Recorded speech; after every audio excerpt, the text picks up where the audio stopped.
Les temps difficiles sont des signes de victoire. Une émission du révérend pasteur Hippolyte Mengan et de la prophétesse Chantal Mengan de l'église pentecôtiste de la foi triomphante internationale du Bénin. Toi qui as été abandonné, l'Éternel m'envoie de te dire qu'il est là pour te relever. Tel écrit dans Ecclésiaste 7, verset 14, l'Éternel se manifestera dans votre vie par cette émission. Les temps difficiles sont des signes de victoire. En ce moment où tu me regardes, Dieu parle à quelqu'un en ta faveur. Il va se souvenir de toi. Tes problèmes vont prendre fin au nom puissant de Jésus. Prenez alors le rendez-vous tous les mardis à 20h30 et les dimanches à 18h et soyez restaurés. Ne ratez pas. Shalom, shalom, bien-aimés dans le Seigneur. Soyez bénis, soyez bénis. Vous qui nous suivez actuellement, que la toute-puissante main du Seigneur soit dressée sur vos vies, sur la vie de tout ce qui vous appartient, par le nom puissant de Jésus. Nous sommes à notre émission. Les temps difficiles sont les signes de victoire. Prions le Seigneur. Père, nous voulons te dire merci. Merci pour cette grâce que tu nous as partagée encore en ce jour pour écouter ta parole. Cette parole nous transforme par le nom puissant de Jésus. Amen. Bien-aimés dans le Seigneur, voilà, nous voici au 9e mois de l'année. Et le 9e mois est le mois de Kislehu. Kislehu qui veut dire espoir. Et je prie pour toi qui me regardes actuellement, que tes espoirs que tu as au cours de ce mois, ces espoirs seront accomplis au nom puissant de Jésus. Tous les rêves que tu as, toutes les visions que tu as, je prie qu'au cours de ce 9e mois, que ces visions, que ces rêves s'accomplissent par le nom puissant de Jésus-Christ de Nazareth. La parole déclare qu'au 9e mois, le Seigneur a rétabli la maison de Jérusalem. Je prie qu'en ce 9e mois, que le Seigneur rétablisse ta vie. Que ta vie soit complètement rétablie, que tes affaires soient rétablies, que ta vie commerciale soit rétablie, que ta vie financière soit rétablie, que ta vie sentimentale soit rétablie, que ta vie spirituelle soit rétablie, que ta vie matérielle soit rétablie, que ta vie professionnelle soit rétablie, que ta vie sociale soit rétablie par le nom puissant de Jésus-Christ de Nazareth.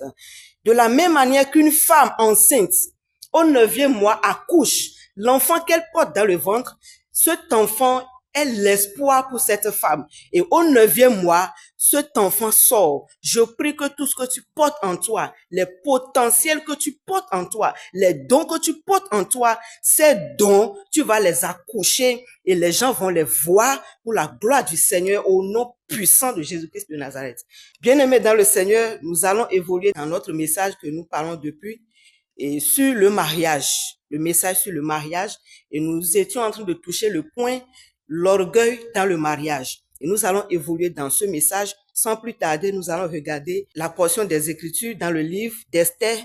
Esther chapitre 1, le verset 12. La parole déclare ceci. Il dit, mais la reine Vasti refusa de venir quand elle reçut par les eunuques l'ordre du roi. Et le roi fut très irrité. Il fut enflammé de colère. Nous allons regarder également Esther chapitre 2, le verset 17, qui dit ceci. Le roi aima Esther plus que toutes les autres femmes, et elle obtint grâce et faveur devant lui plus que toutes les autres jeunes filles.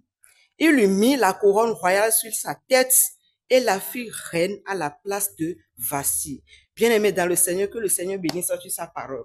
Nous lisons toujours ces portions des Écritures parce que ça nous explique clairement l'accomplissement de la parole déclarée dans le livre de Proverbes 29, le verset 23. L'orgueil précède la chute, l'humilité précède la gloire. Cette parole, Esther 1, le verset 12 et Esther 2, le verset 17, nous explique clairement comment l'orgueil peut précéder la chute de quelqu'un.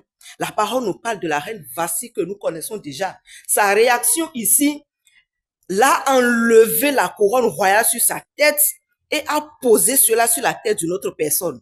Pourquoi? À cause de l'orgueil qu'elle a eu à manifester. Et toi qui me suis actuellement, tu es femme d'un foyer. Fais attention à ce que j'appelle l'orgueil. L'orgueil caché en toi. Même si tu vois que tu n'es pas orgueilleuse, souvent, les personnes orgueilleuses ne savent pas qu'elles sont orgueilleuses. Faut prier le Seigneur. Prie le Saint-Esprit de te révéler ce qui est caché en toi, qui est orgueil, et que toi-même, tu ne le sais pas. Parce que sans le savoir, ça peut précéder ta chute. Tu vas dire que c'est les démons, c'est les autels, c'est les malédictions familiales. Non. l'orgueil là qui précède la chute, c'est ça qui t'a croisé. Prie le Seigneur de te révéler tout comportement caché en toi, toute attitude, toute parole qui sort souvent de ta bouche et que toi-même tu ne sais pas que c'est l'orgueil qui te pousse à faire ça. Faut prier le Seigneur que Dieu puisse te révéler cela afin que tu puisses abandonner ce caractère, que tu puisses abandonner cette mauvaise parole que tu arrives à prononcer souvent. Bien-aimé dans le Seigneur, il dit, la reine Vasti a refusé à l'appel du roi. Cela a irrité le roi. La première chose qu'une femme orgueilleuse apporte à son mari, c'est la honte. C'est la honte. Une femme orgueilleuse, messieurs, si tu as une femme orgueilleuse sur ton toit, maîtrise-toi beaucoup. Maîtrise-toi beaucoup. Sinon, tu vas consommer la honte en tout temps. Femme orgueilleuse parle à son mari n'importe comment. Femme orgueilleuse refuse toujours certains ordres de son mari. Pas seulement à la maison, mais également au dehors en public. Femme orgueilleuse ne regarde pas que nous sommes en public pour parler avec respect à son mari, non. Femme orgueilleuse peut te parler n'importe comment devant tes amis et ça va causer la honte pour toi. La reine Vasti, regardez ce qu'elle a fait ici. Elle a refusé à l'ordre du roi et cela a précédé sa chute. Ce que Proverbe nous a dit, l'orgueil précède la chute, mais l'humilité précède la gloire. Femme, sois humble. Homme, sois humble. Jeune homme, jeune fille, soyez humble. Si nous regardons un peu dans la parole de Matthieu, chapitre 15, si nous lirons à partir du premier verset, vous allez voir une très belle histoire et que nous attribuons souvent à une acte de foi. Mais moi, je dis au-delà de la foi, il y a ce que j'appelle l'humilité que cette femme cananéenne avait manifestée. Jésus-Christ était arrivé sur le territoire de Tyr et il y avait une femme cananéenne qui est venue se présenter devant Jésus en criant « Aie pitié de moi, fils de David. Ma fille est tellement cruellement malade. Elle est cruellement tourmentée par un démon. » Lorsqu'elle a dit cela à Jésus, Jésus ne lui répondit rien. Et les disciples de Jésus sont venus en disant « Jésus, faut chasser cette femme. Elle crie trop derrière nous. » Jésus-Christ s'est retourné vers la femme. Elle a dit « Femme, je n'ai été envoyé qu'aux brebis perdues dans la maison d'Israël. » Et la femme ne s'est pas découragée. Elle est venue maintenant se prosterner sur le pied de Jésus en disant « Seigneur, secours-moi. » Jésus a dit « Femme, il n'est pas bon de prendre le pain des enfants pour le jeter aux petits chiens. » La femme a dit « Oui, j'accepte. Mais les miettes qui tombent là, à table lorsque les enfants mangent, les petits chiens peuvent les manger. J'accepte. » Jésus-Christ a regardé et dit « Femme, ta foi est grande. Qu'il te soit fait comme tu le veux. » Et à l'instant, sa fille fut guérie. On dit souvent que c'est la foi que cette femme a manifestée. Mais au-delà de ça, c'est une femme humble. Si elle n'était pas une femme humble, le silence de Jésus en premier là va la chasser. Lorsqu'elle est venue en criant, parce qu'elle a entendu que c'est un homme envoyé par Dieu qui guérit, qui fait des prodiges. Et lorsqu'elle est venue, elle a crié « Jésus, aie pitié de moi, fils de David. Ma fille est tellement cruellement tourmentée par des démons. » Jésus ne lui répondit rien. Et en plus, les disciples ont dit à Jésus de la chasser, de la chasser. Chers téléspectateurs, imaginons un peu si c'était une femme orgueilleuse. Elle allait directement refouler pour dire « Ah, ça c'est le Jésus là. » Et moi, je suis en train de lui parler et lui ne me regarde pas. En plus, ses disciples sont en train de m'embêter. Femme orgueilleuse n'aime pas l'embêtement. Femme orgueilleuse n'aime pas l'embêtement. Cette femme, si elle était orgueilleuse, elle allait directement quitter sur le chemin de Jésus. Lorsque les disciples ont dit à Jésus, il faut la chasser, elle nous dérange. Et en plus, lorsque Jésus lui a regardé, Jésus l'a dit, femme, je n'ai été envoyé qu'aux brebis perdues dans la maison d'Israël. Malgré ça, elle ne s'est pas découragée. C'est cette parole même qui l'a poussée à se prosterner. Jésus a dit, malgré qu'elle s'est prosternée, Jésus lui a dit, femme, il n'est pas bon de donner la nourriture des enfants aux chiens. La femme a accepté. Imaginons si c'était un orgueilleux, si c'était une orgueilleuse. Qu'est-ce que j'aimerais vous dire par là? Par rapport à ces deux passages, dans Esther, l'orgueil a précédé la chute de Vasti.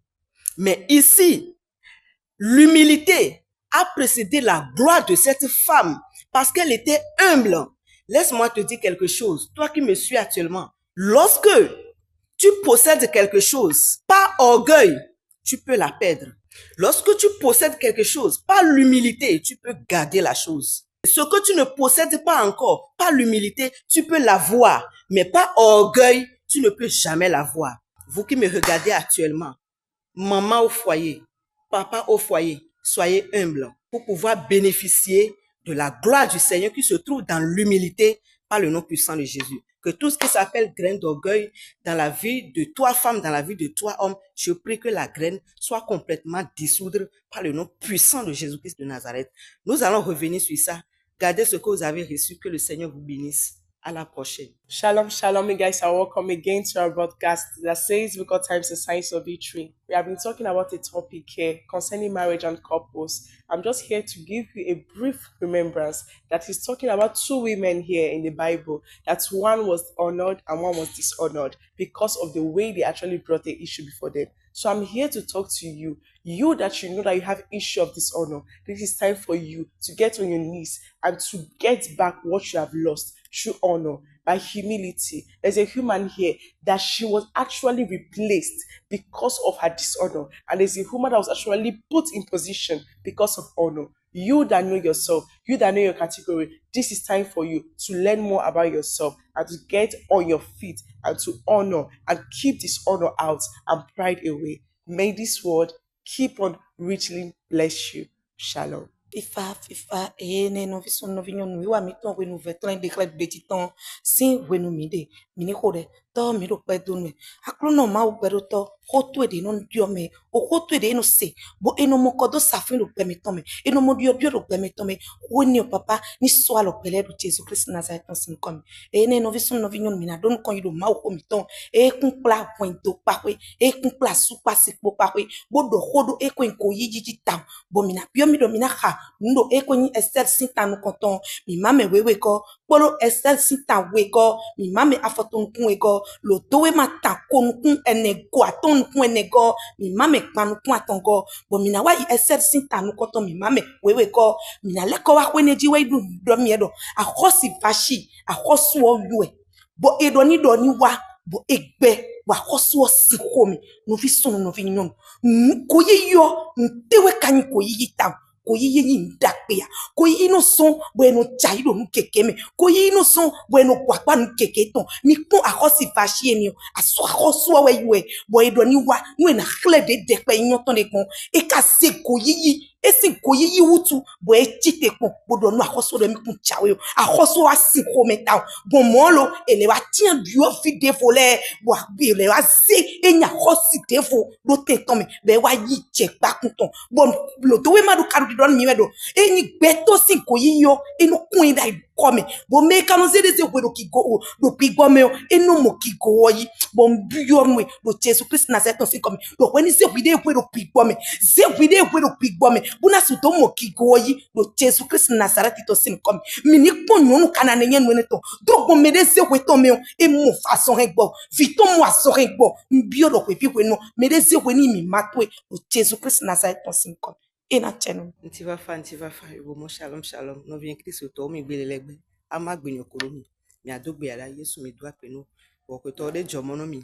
Yesu Kristo nko me amen no vien Kristo to ma onyo chi mi no so ku we do hwan do oji imi to ashin tu ero mo go ile hwan do me ma onyo no to di mi agbedo nko ile gben keke me ni mi ave le mi o pe me o le Esther gbale eta nko to hwan me wive Esther ta me vere me wi adre mi he mi ahan Salomo gbale eta wivon ashideke ehleme wivon ton bi mu no mi le no to ku mo le Esther pa ho yo bi bu ko no ku no mi donyo choro mo vastidi ibi mo efio chinya so eyue I vasti yo egbe chi egbe lo do mezi waso yile eta me vere ehleme wi adren momo kuku chi le tanisa oso kuku va so jono mebu o nyom le hon do me nti goyi la gbesanto me ndegbe mo goyi kenken de to sa gbesanto me o ti yin su le hon do me e goyi la gbesanto me ndegbe mo de to so gbesanto me parce que bi mu no mi le Salomo gbale mo e goyi so na me do juju me mechi so e de ki so hoyo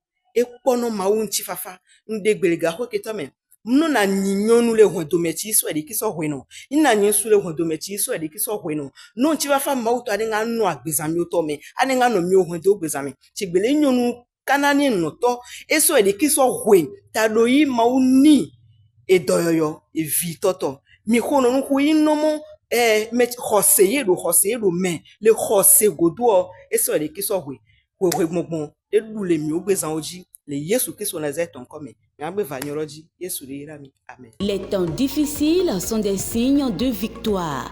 Une émission du révérend pasteur Hippolyte Mengan et de la prophétesse Chantal Mengan de l'église pentecôtiste de la foi triomphante internationale du Bénin. Toi qui as été abandonné, l'Éternel m'envoie de te dire qu'il est là pour te relever. Tel écrit dans Ecclésiaste 7, verset 14, l'Éternel se manifestera dans votre vie par cette émission. Les temps difficiles sont des signes de victoire. En ce moment où tu me regardes, Dieu parle à quelqu'un en ta faveur. Il va se souvenir de toi. Tes problèmes vont prendre fin au nom puissant de Jésus. Prenez alors le rendez-vous tous les mardis à 20h30 et les dimanches à 18h et soyez restaurés. Ne ratez pas.